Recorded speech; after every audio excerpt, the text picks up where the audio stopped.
Salut tout le monde, c'est Raito, on se retrouve pour la review du chapitre 231 de Eden Zero. On va avoir pas mal de choses à dire finalement dans ce chapitre, il y a quand même beaucoup d'informations, donc n'hésitez pas à liker la vidéo si jamais elle vous plaît, à vous abonner si vous aimez Eden Zero, cette chaîne est faite pour vous, et bien sûr dites-moi en commentaire votre avis sur le chapitre, mettez une petite note sur 10 comme d'habitude, je vous dis c'est parti, let's go. Bon, on commence directement le chapitre sur Drakengyo qui est en mode t'es qui toi au juste, parce qu'il ne comprend pas pourquoi Shiki veut devenir son ami, il ne comprend pas trop la situation, et là Shiki va y aller cash directement, il va lui dire voilà, dans un autre monde tu m'as tué, dans un autre axe temporel tu m'as tué d'une balle dans la tête, et donc du coup il dit qu'il est à la recherche de Mother. D'ailleurs bah voilà, il se pose la question pour qu'est-ce qu'il veut à Mother effectivement, et quand il va parler d'autres mondes, donc Drakengyo bon, va se poser la question, mais surtout Nero va comprendre que c'était donc du coup pour ça qu'il a le wormhole, tout simplement parce qu'il a effectivement récupéré son pouvoir dans un autre monde, et ça Nero l'a très bien compris dans le chapitre. Et un autre truc intéressant c'est justement la relation Drakengyo-Nero, parce que Drakengyo il regarde Nero, il est en mode tu comprends quelque chose papy, et Nero qui le répond mais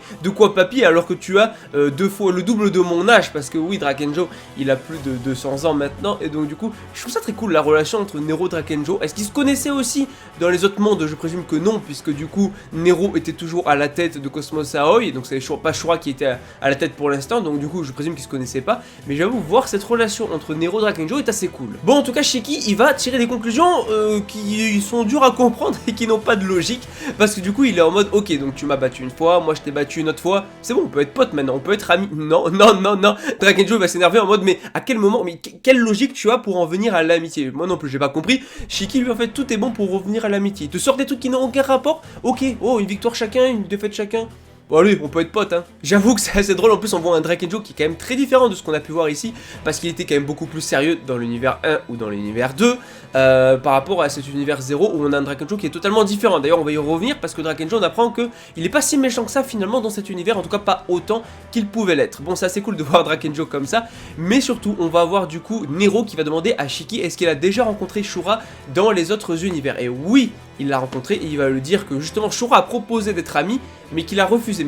Mais en revanche dans ce monde là par contre il veut accepter, donc du coup Nero qui trouve ça quand même assez amusant que justement Shiki veuille devenir ami avec Shura. Et là Drakengyo va commencer à s'exciter, il va sortir un pistolet, oui le même pistolet d'ailleurs qu'il avait utilisé pour tirer une balle dans la tête de Shiki, donc c'est cool, ça fait quand même un beau parallèle avec du coup ce qui s'est passé dans l'univers 1 quand Shiki est mort. Et d'ailleurs on rappelle que le Shiki de l'univers 1 est bel et bien mort, et qu'en fait le Shiki qu'on suivait et même qu'on suit là c'est pas du tout le même qu'au début de l'aventure, mais donc du coup il va sortir ça et Shiki son flingue, et donc du coup Shiki qui est en mode voilà je connais ton passé, on sait que du coup grâce à sa gravité, à son étagère de gravité, il avait aspiré en fait les souvenirs de Drakengyo, donc il sait que Drakengyo est né en fait sur une planète où la vie était courte, et que du coup sa soif de vie en fait lui a fait voler des vies humaines pour au final avoir plus de 200 ans maintenant, et en fait tout ça c'était juste son désir de vivre plus longtemps, et ça provient en fait de son envie de se faire de nouveaux amis, de se faire des amis tout court, d'avoir des amis. Donc en fait c'est vrai que on peut se poser la question, Drakengyo à la base n'était pas si mauvais, et pourtant avait un objectif. Et d'ailleurs c'est cool, Mashima a très bien posé les bases dans le premier univers, hein,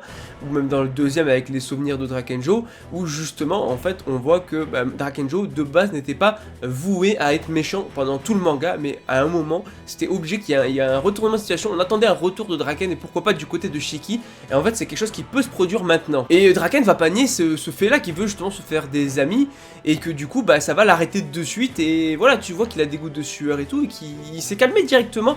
Mais surtout en plus de ça on apprend que ce Drakengyo là n'est pas le méchant Drakengyo des autres univers, il est un peu différent, c'est à dire que dans l'univers 1 ou même dans l'univers 2 il avait pris des vies humaines pour justement allonger sa vie, c'est à dire qu'il avait tué par exemple la mère de Wise, et s'expliquait pourquoi Wise avait la haine vers lui, alors que là on est quand même dans un truc très différent, parce qu'en fait les seules vies qu'il a aspirées ce sont les vies d'animaux, il n'a tué aucun être humain dans cet univers là, les seules choses qu'il a tué c'est des animaux. Bon en vrai c'est pas trop pardonnable pour ma part en tant que personne ayant des chats etc, moi tu tues mes chats, pas de pitié, mais en tout cas voilà, il a pas tué de vie humaine, il a tué que des animaux, donc il y a une possibilité de devenir plus facilement ami avec lui vu qu'il n'est pas aussi méchant et aussi pourri qu'il était avant. Bon encore une fois Shiki on vient toujours à la même conclusion, il force beaucoup en mode c'est bon bah du coup on peut être amis, il n'y a pas de souci et tout. Tu es un héros qui est en mode mais pourquoi tu veux pas d'amis, et pourtant toi et moi on est amis, et Drakengyo en mode non mais je veux pas d'avion croulant comme ami et tout, et donc du coup tu vois les deux qui s'insultent. Bon c'est assez drôle, mais en fait il n'est pas tout seul Drakengyo, parce que derrière tu as Rya, Cess et Diego, donc rappelez-vous des trois là, le sort de squelette, cyborg cyborg et tout, et même l'autre, et même Maria la fille. Et donc du coup en fait voilà, ce sont des amis de Draken et ils s'inquiètent pour lui, et au cas où s'il se passe quelque chose et que ça tourne mal, ils sont là prêts à l'aider. Et Drakenjo il est en mode mais non, tu confonds collègue de travail et ami, et donc du coup Shiki qui force encore en mode bah ok, et moi du coup j'entre dans la catégorie ami, bref. Drakenjo, il en a marre, personne l'a jamais vu dans un état pareil, il est en mode allez vas-y, casse-toi, tu m'épuises, va-t'en, allez hop, casse-toi. Et Shiki qui lui dit qu'il reviendra et que du coup la prochaine fois il scellera leur amitié. Alors là, est-ce que c'est en train de dire que du coup l'amitié ne va pas être scellée dans ce chapitre là, mais est-ce qu'on pourrait peut-être nous dire indirectement, en tout cas Mashima nous dirait que Drakenjo on le reverra plus tard, qu'il scellera cette amitié en venant aider Shiki, pourquoi pas dans l'arc final, mais du coup en tant qu'allié et non pas en tant qu'antagoniste. Et ça sera sûrement la même chose pour Shura. Ça peut donner quelque chose de très bon parce que j'avoue que là du coup au moins c'est pas en mode genre Drakenjo, c'est pas logique, comment un tueur comme ça peut devenir ami avec Shiki. En fait non, ce n'est pas le même tueur que ce qu'il était dans les mondes précédents, il est beaucoup plus gentil et ça explique beaucoup plus de choses. Maintenant reste à voir du côté de Shura s'il sera plus gentil ou pas du tout, mais en vrai c'est cool. En tout cas c'est bien amené. Bon, Drakenjo malheureusement il en a pas pour longtemps et en fait comme il le dit, voilà, avec ses histoires d'autres mondes, bah Shiki est censé être déjà au courant. Et justement bah Shiki lui dit bah alors voilà, avec le temps qui te reste, mets-toi au service des autres. Et effectivement, il y a vraiment ce lien qui est en train de se créer entre Drakenjo et Shiki que j'aime beaucoup.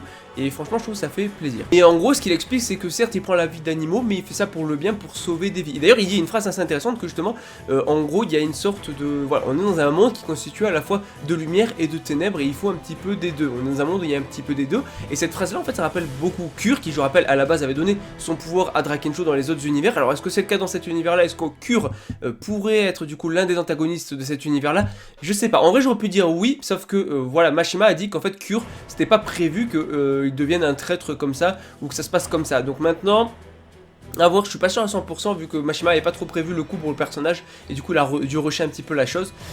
À voir, mais en tout cas, voilà, ça a quand même plus de 200 ans maintenant, Drakenjo est un vieux en fait. Bon, en tout cas, voilà, Pino qui dit que le croque-mitant ne devrait pas tarder à arriver, donc voilà, normalement, en tout cas dans l'autre monde il était arrivé, et après il y a toujours des facteurs de temps, tout ça, forcément Drakenjo choqué, Nero choqué et tout, et en gros Shiki qui est en mode profites-en, je sais que tu ne veux pas que tout le monde meure ici, donc vas-y, partez en fait de Gilst en gros. Et il est en mode tu ne veux pas que des gens meurent et tout, donc oui, là c'est cool, on a un bon développement je trouve pour ce Draken là, et ça explique beaucoup plus cette amitié.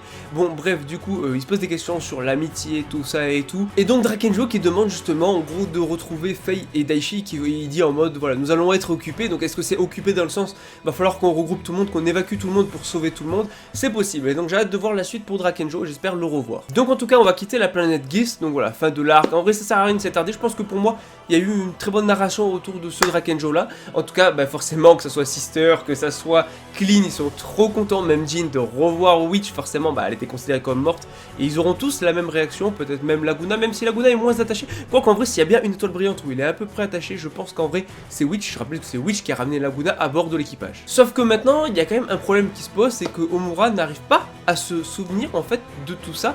Pourtant, elle était à bord du vaisseau. Et là, c'est assez ouf. Voilà, Homura pour l'instant ne peut pas retrouver ses souvenirs. Et donc, ils sont en mode, mais attends, si Witch est en vie, tout ça, si la mère de Wise est en vie, peut-être que Valkyrie est en vie. Et nous aussi, en tant que lecteur, on s'est posé la question. Moi aussi, je me suis dit, il y a moyen que Valkyrie soit en vie, qu'elle rejoigne l'équipage. Mais non, mais malheureusement, tout n'est pas non plus joyeux. Valkyrie est décédée il y a 5 ans. Et en fait, ce qui s'est passé, je pense, c'est que Homura, il y a 5 ans, a perdu Valkyrie, a appris sa mort. Sauf qu'en fait, elle n'avait pas d'amis pour l'aider. Donc, elle est... Et sûrement que sa mère, du coup, a fui aussi. Donc, du coup, en fait, Homura s'est retrouvée toute seule. Alors que là, dans l'autre univers, il y avait Shiki, etc., qui l'ont remonté le moral, qui étaient là pour l'aider à se relever. Et en gros, là, c'est la Homura qu'on aurait pu avoir si justement personne était là pour l'aider à se relever après la mort de Valkyrie. Donc, franchement, assez ouf et tout. J'ai hâte de voir comment tout ça va se goupiller. Est-ce qu'ils vont devoir aller à Sunjewell? Je ne sais pas. Enfin. On va voir comment on va récupérer sa mémoire, je sais pas. De toute façon, dans tous les cas, va falloir bientôt aller à Cosmos Aoi pour récupérer Laguna. Et donc, je pense qu'on se rapproche quand même, mine de rien, à moins que Mashima nous prévoit d'autres trucs, mais de la fin du Cosmos Sakura pour passer à Cosmos Aoi. Est-ce qu'on passera par la Lendard après ou Cosmos Kaede, je sais pas. Mais en tout cas, voilà, c'est vraiment un chapitre très cool. N'hésite pas à liker la vidéo si jamais elle te plaît, à t'abonner si tu aimes Eden Zero, cette chaîne est faite pour toi. Dis-moi en commentaire ton avis sur le chapitre, mets une note sur 10. Je te dis à la prochaine. Allez, ciao tout le monde.